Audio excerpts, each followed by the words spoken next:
as long as I've been a county commissioner since 2012. So, and it, and sometimes under 277, I remember there were some young people there, and they had moved here from Ohio, and they had a job, and then they lost their job, and then they lost their place, and then there were some older people there, and the younger people, it was like a family, and they were helping to take care of the older people. So it is really fascinating to see how this works. And but this is a problem nationwide, and it certainly has been a problem here. And I've tried to be involved to better understand it.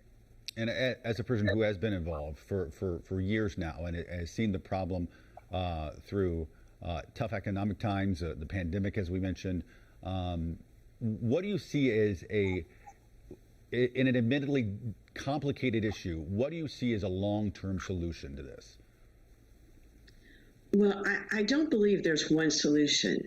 I think these issues that are so complicated, we have to kind of circle it and hit it from many different angles. I mean, certainly not enough housing for people who are under the 30% average median income. So that includes, hourly workers. It includes senior citizens on a disability or on Social Security. So it's lower income people. And we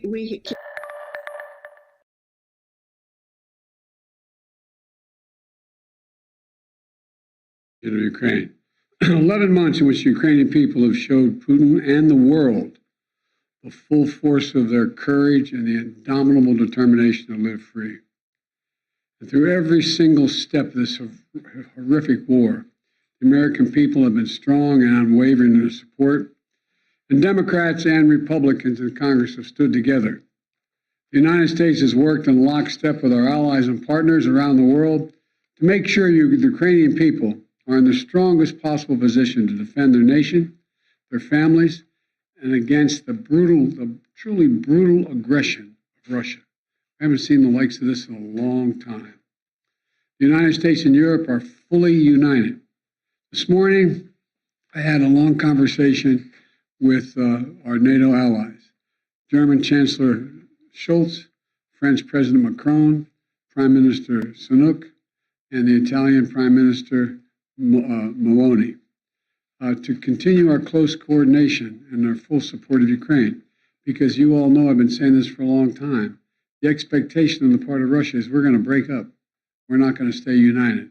But we are fully, thoroughly, totally united. With spring approaching, Ukrainian forces are working to defend the territory they hold and preparing for additional counteroffensives. To liberate their land, they need to be able to counter Russia's evolving tactics and strategy on the battlefield in the very near term. They need to improve their ability to maneuver in open terrain, and they need an enduring capability to deter and defend against Russian aggression over the long term. The Secretary of State and the Secretary of the military behind me they've been deeply involved in this whole effort.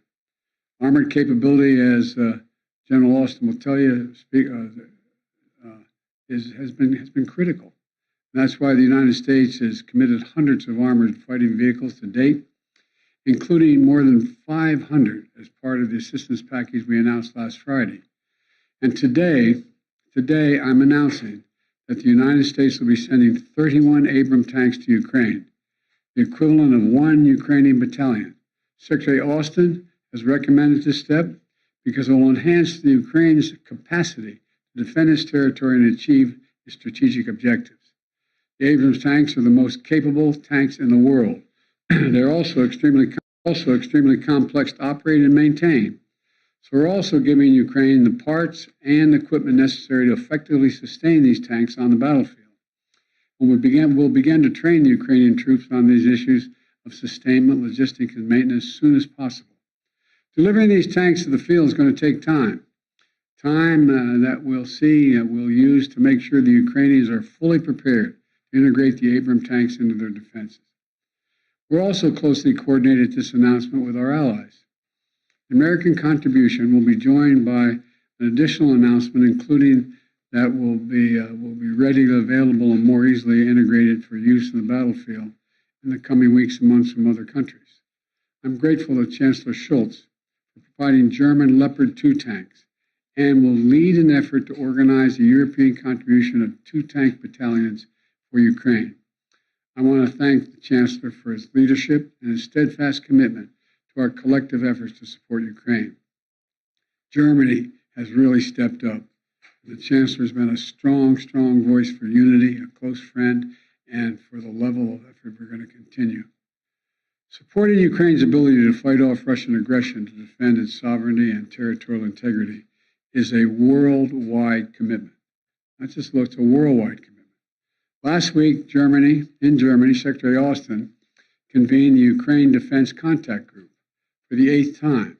This group was made up of some 50 nations, each making significant contributions of their own to Ukraine's integrity.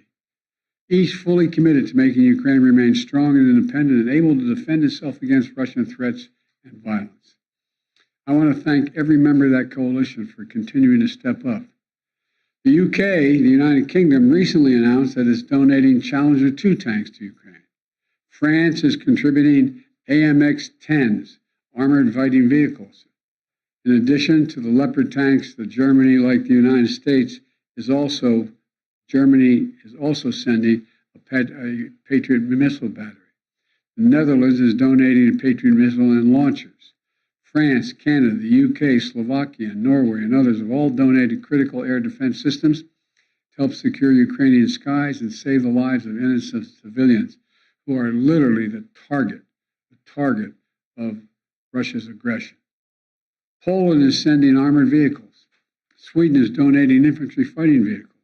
Italy is giving artillery. Denmark and Estonia are sending howitzers.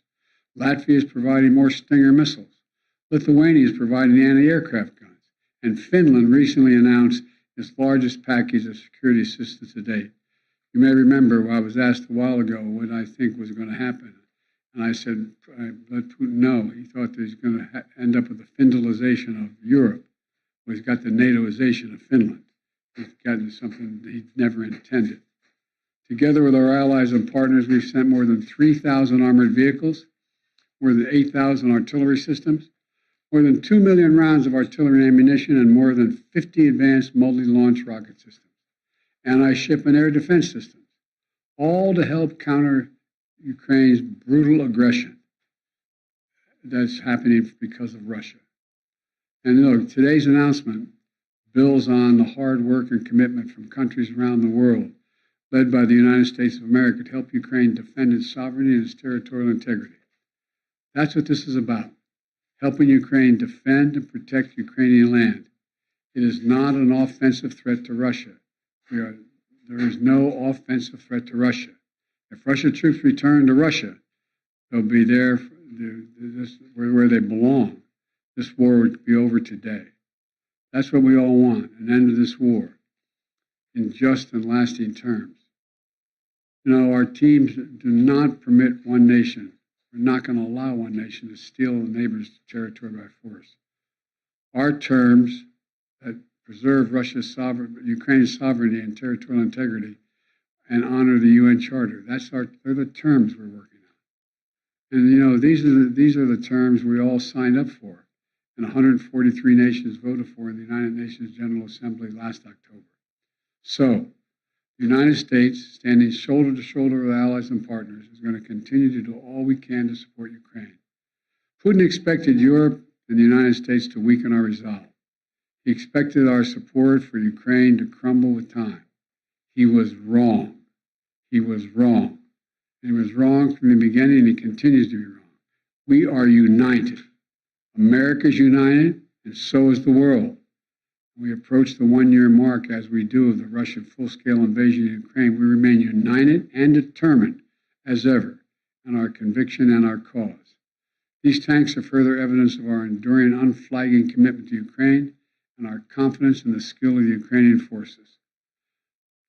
As I told President Zelensky when he was here, and today's his birthday, by the way, in December, we're with you for as long as it takes, Mr. President. Ukrainians are fighting an age-old battle against aggression and domination. It's a battle Americans have fought proudly, time and again. And it's a battle we're going to make sure the Ukrainians are well equipped to fight as well. This is about freedom. Freedom for Ukraine. Freedom everywhere. It's about the kind of world we want to live in, the world we want to leave to our children. So may God protect the brave Ukrainian defenders of their country and keep the flame of liberty burning brightly as we can. Thank you. Mr. President, why are you taking this decision now? Did Germany force you to change your mind on sending tanks? Germany didn't force me to change your mind. We wanted to make sure we were all together. That's what we're going to do all along. And that's what we're doing right now. Thank you. Mr. President, any response to the Pence disclosures of classified documents? Sir, are the searches of your homes completed? Mr. President, when is Jeff Zients starting as your next chief of staff?